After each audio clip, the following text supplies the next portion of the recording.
The Netball Youth World Cup is the pinnacle of netball competitions for emerging players who are under 21 years of age.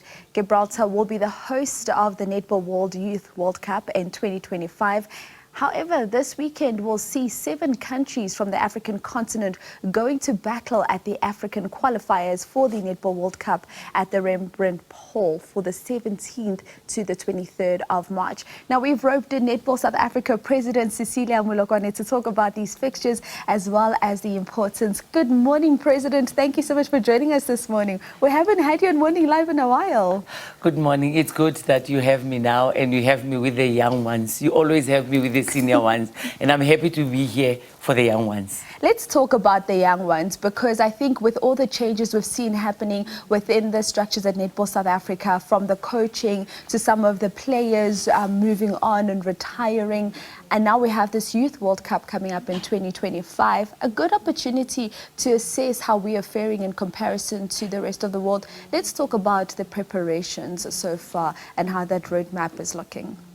You know, it's funny because Coach Jenny van Dijk was the one who was actually appointed as the under-21 coach 2-3 years ago.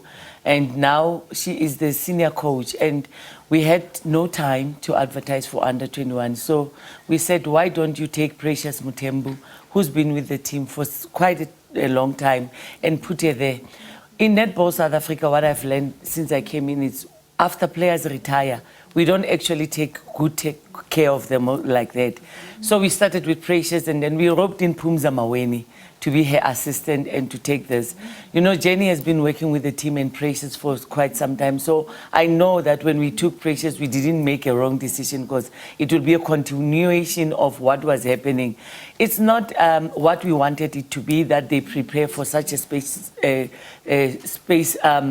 short of time, because when you look at how the seniors should be prepared at any team, it's 4-year cycle. So to me, I was even talking to my Africa, executive to say, I think next year, after the World Cup in 2026, we should do the qualifiers for the next Netball Youth Cup, as long as we know where it's going to be, so as we can prepare the teams well. Because now we know that we're going to Australia in 2027, and that's why we are preparing the SPA Proteas. So I think the pathway of the under-21s should be exactly the same pathway as the seniors.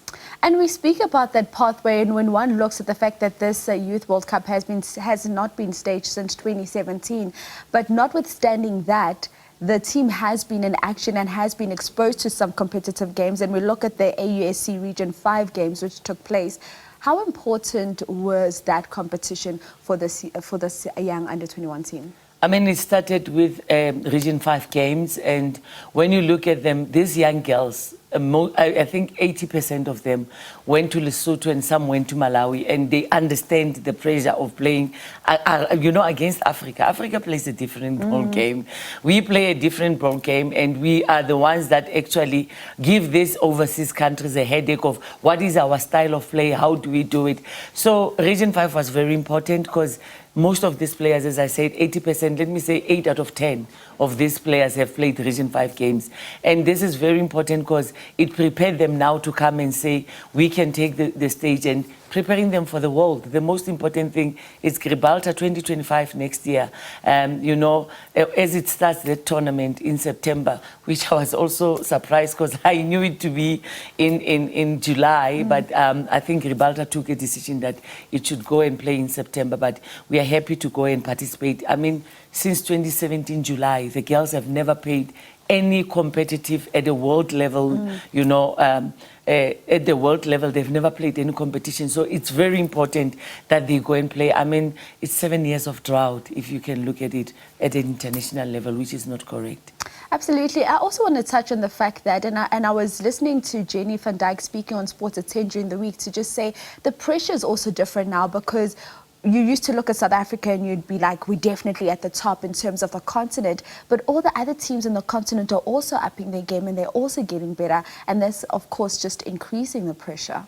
It does, because everybody wants to be a winner at the end of the day, and everybody wants improve. Actually, it is better for us. I'll tell you why I'm saying that, because it will save us money.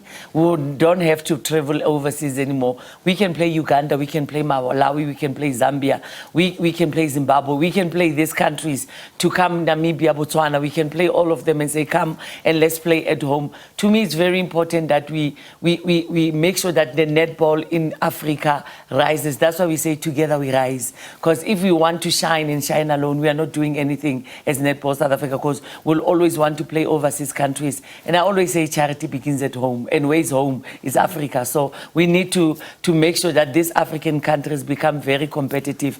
With the under-21s, it's a different ball game altogether. These young girls are all hungry. And you know, we ended up 7th at the last Netball Youth Cup in 2017.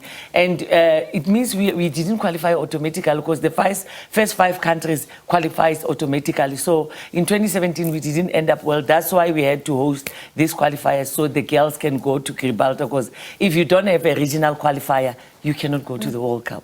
Let's talk about these qualifiers that will be taking place this weekend. When one looks at the 7 teams that will be competing, how many spots in total do we get representation from the African continent when it comes to the 20 teams that will be out at the Youth World Cup?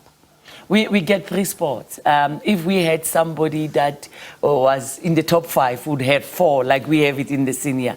So unfortunately, we've got the 3 that will be competing for. So the gold medalist, the silver medalist, and the bronze medalist will be the one that will be going to represent us. We know that our girls will do us proud and will do well. And you know, it's thanks to SABC. For the first time, SABC is airing our games as African Netball to say we are doing this. And thanks to the City of Tshwane. People don't know that we are in partnership with the City of Tshwane and the University of Pretoria, Rembrandt Hall. So we are there to say this is what we want to do for the youth, and this is what we're saying the youth can do. And it's going to encourage that little girl at school, because I can tell you there are 2 girls that are in matric, that are in this team, that are playing in this tournament to qualify us, you know, to play the World Cup. And let's rally behind the girls and show them that whoever is supporting the SPAR Proteas can also support the baby Proteas. Yes, because the baby Proteas, once you eventually make it into the SPAR Proteas. President Cecilia Molokwane, thank you so much for your time here this morning. Thank you, V.